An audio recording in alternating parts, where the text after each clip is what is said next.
엔진 기술 안 주려던 미국. 오히려 한국의 큰소리. 한국이 독자 개발하던 KF-21 엔진까지 내놓으라 갑질. 미국이 가져가려 하자 한 긴급 대책 발표. 요즘 보면 알만한 무기 전문가라는 분들이 의외로 KF-21의 내무 무장창이 의외로 작아서 500LBS급 소형 폭탄과 공대공 미사일밖에는 내부 무장창에 탑재 못한다는 사실을 이야기하면서 실망감을 내비치고 있습니다. 쌍발 중형 전투기의 한계가 사실상 분명하게 설계된 기종인데 기존에도 각종 무기의 구조 등을 연구를 해온 분들이 왜 그런 실망감을 이제서야 표출하는지 필자는 잘 이해가 안 되었습니다. 반면 단발기인 F-35 전투기는 2000LBS 1톤급 폭탄을 2발이나 탑재합니다. 왜 그럴까요? 우리나라 공군과 밀매들이 그토록 싫어하는 단발기이고 단발 엔진을 장착한 F-35의 내부무장 탑재 능력이 왜 그리 뛰어난지 아래 그림을 보면 단순히 알 수 있습니다. 쌍발 중형기의 경우에는 엔진의 위치 때문에 그 아래에 위치한 내부 무장창의 깊이를 늘리기가 쉽지 않습니다. 그럴 경우 기체가 두꺼워져야 하므로 공기저항이 너무 커지기 때문에 기체에 요구된 각종 성능을 만족시키기가 어렵습니다. 그림의 두 번째는 F-35의 내부를 적당히 그려본 것인데요.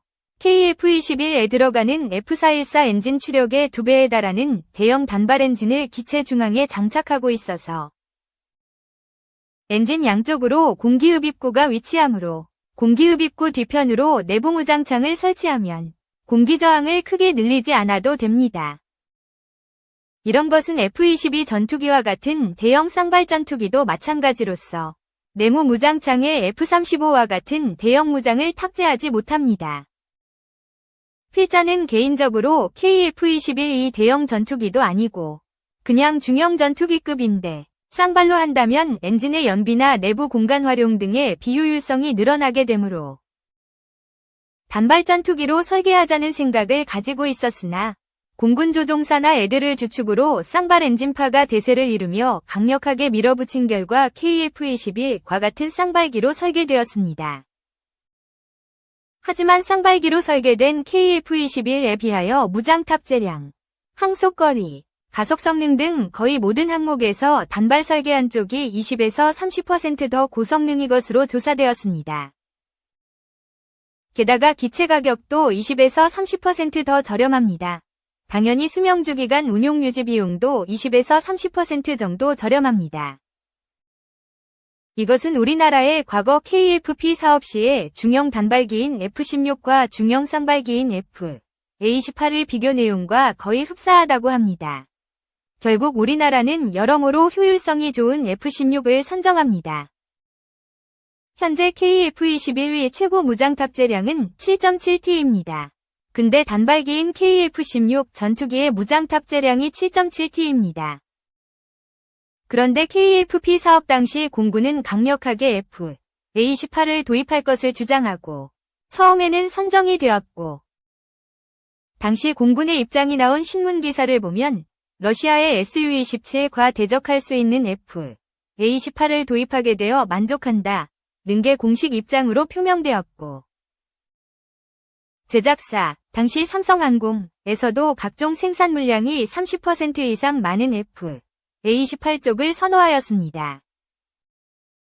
그런데 F-A-28을 제작한 당시 맥도넬 더글라스사에서 가격을 30% 이상 갑자기 급등시키는 바람에 입찰이 취소되고 F-16으로 변경되게 됩니다. 이로 인해 맥도널 더글라스는 망해서 해당 사업을 보잉사에게 넘깁니다. 그 한풀이를 이제 KF-21에 와서 공군이 중형 쌍발 전투기로 하게 됩니다. 그래서 저는 이런 대목에서 수출에 조금은 어려움이 있지 않을까 생각하고 있습니다. 단발기로 고성능을 추구하면서 단발기로서 정비도 간편하고 가격까지 저렴하다면 수출 시장에서 F-16의 후속기로서 정말 대박을 치지 않았을까 하는 생각이 듭니다. 그래서 흘러나오는 이야기들을 종합해보면 한국 공군은 KF-21을 대형 전투기로 확장시킬 미래의 계획이 없고 완벽한 5세대 스텔스기로도 만들지 않을 거라고 합니다. 그리고는 부족한 무장 탑재력은 위 사진과 같은 무인기를 이용하여 대형 무장을 활용하고 KF-21은 무인기들을 조종하는 역할만 하게 된다고 합니다. 그런데 한국 공군이 F-414 엔진 쌍발형을 선택한 것이 필자의 윗글의 논조처럼 부정적이기만 한 것일까요? 사실은 그렇지 않은 면도 존재합니다. 현실적으로는 고육지책일 수가 있다는 것입니다.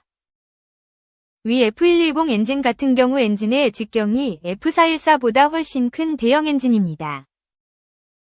그런데 엔진의 개발에 있어서 직경이 클수록 개발비가 엄청나게 상승합니다. 거의 직경의 제곱에 비례하는 개발비가 소요됩니다. 왜냐면 각종 금속 재료의 물질적인 특성 면에서 엔진 팬블레이드의 직경이 커질수록 요구되는 성능이 가혹하게 늘어나기 때문입니다. 엔진의 직경이 0.5m인 엔진 개발비가 1이라면 직경이 1m인 엔진의 개발비는 그의 2배가 되는 것이 아니라 4배가 된다는 사실입니다.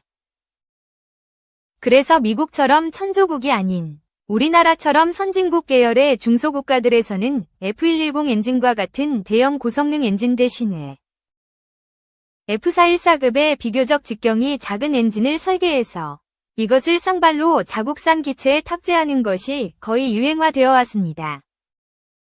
엔진을 국산화한 대표적인 기체들이 유로파이터, 라팔2 전투기를 꼽을 수 있습니다. 위와 같은 엔진들은 중형급 엔진으로서 개발비가 F110 등의 대형급 엔진에 비해서 저렴하여 미국보다는 국력이 약한 선진국에서 개발하기가 적합한 엔진들입니다. 즉, 개발비가 값비싼 대형 엔진을 러시아나 미국에서 공급받지 않고 자국산 엔진으로 사용하고자 하는 경우에 가장 적합한 엔진이라고 볼 수 있습니다.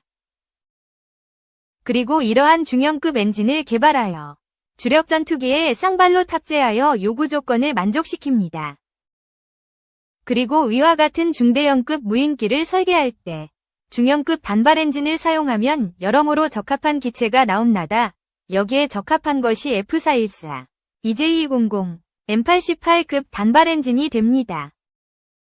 그래서 우리나라같이 개발여력이 미국에 비해 떨어지는 국가에서는 F414급 엔진을 자국산으로 개발 후에 이것을 쌍발로 자국산 주력 전투기에 탑재하고 단발로는 무인기에 탑재하면 여러모로 규모의 경제를 이룰 수가 있습니다.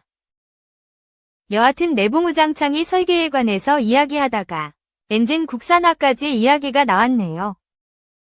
그런데 우리나라 국방부에서 최근에 발표한 내용이 15,000lbs급 F414 엔진의 밀리터리 추력과 동급 엔진을 국산 개발한다고 기사가 떴습니다.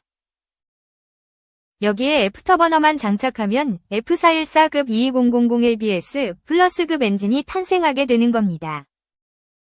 이런 국산 엔진을 가지고 KF-21에도 적용하고 국산 무인기에도 적용한다는 것입니다. 여하튼 어차피 쌍발로 KF-21도 이미 개발이 중반에 이르렀고 무인기용 엔진도 필요하니 결국 뒤로 넘어졌는데 떡하니 넘어진 건 아니더라도 어쩌면 각각에 있어서 최선은 아니더라도 전체적인 수준으로는 적당히 잘 진행되는 걸로 보입니다.